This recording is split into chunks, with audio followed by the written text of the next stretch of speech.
Hey there, Grumpy Old Fart here. I'm doing a military blunders video on Stalingrad. And for those of you who don't know, this took place during World War II. And it was 1942, 43 in that range. No, 1942, excuse me.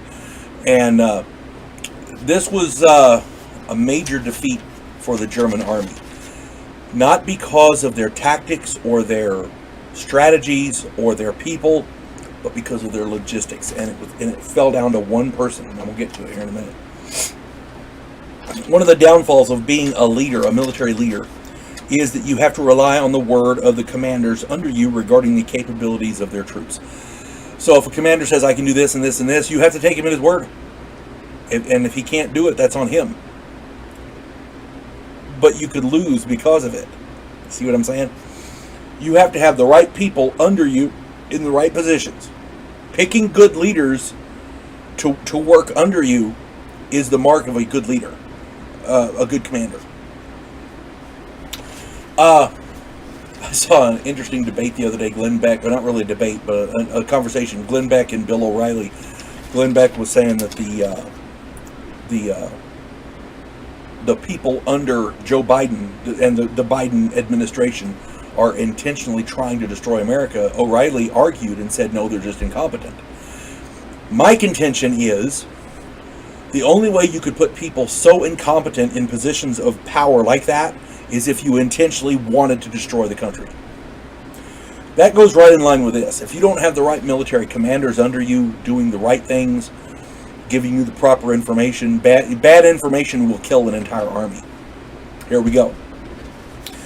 In August of 1942, the German 6th Army and 4th Panzer Army attacked Stalingrad. General Paulus commanded the 6th Army, and by the 23rd of August, they had reached the river Volga. They had forced 3 Soviet armies back into the city. Fierce fighting in very close combat. You know, like, oh, there's a guy in that door over there, let's get it, you know, kind of thing. Room-to-room fighting. Really fierce fighting. Allowed the 200,000 men of the 6th Army to force the Soviets into a 6-mile square area on the Volga's west bank by mid-November. And this was going to be a serious issue for the Russians. The Volga separates, it's right there at Stalingrad, the Volga River. If they had pushed them past the river, I don't think the Soviets would have been able to do anything. They would have been beaten if that happened. Paulus and the 6th Army, supported by the 4th Panzer Army, had done everything they'd been asked to do.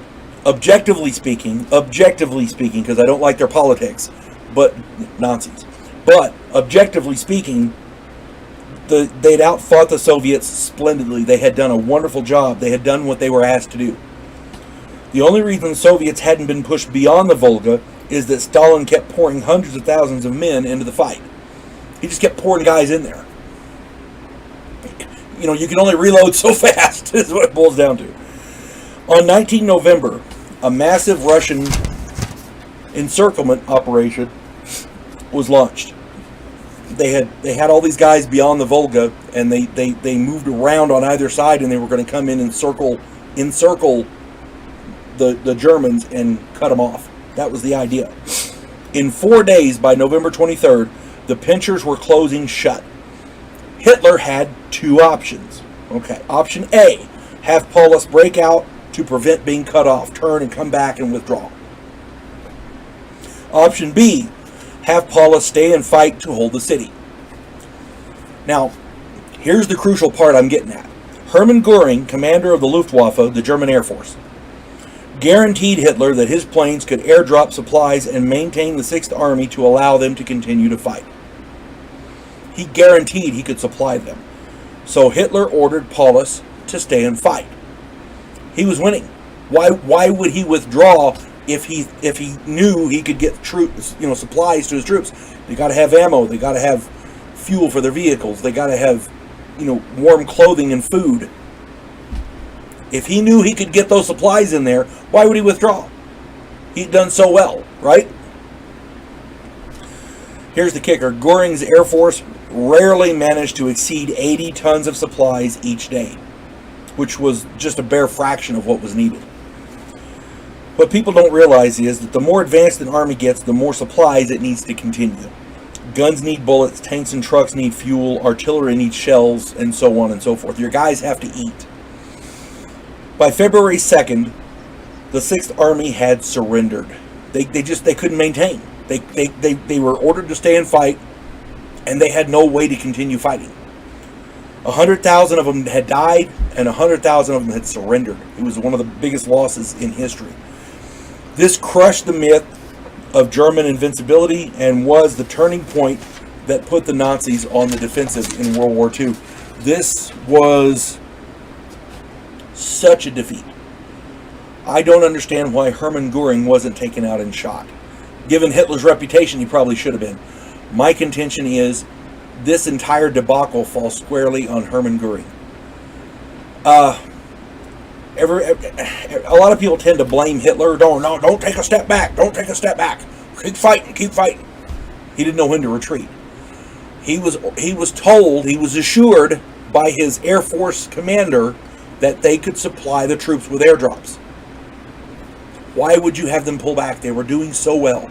Paulus was kicking ass. Why would they pull back? It's one thing, and the argument there is that if they had gotten encircled, that's one thing, gotten cut off, But if they could have supplied them with airdrops, they could have easily withheld until more Germans, another German army could show up and help them out. My contention is Hermann Goering is the blunderer, as it were. At any rate, if you guys have disagreements, that's cool. Put them in the comments. I'd love to read them. All right? It's just my opinion. You folks have a good day. God bless one and all.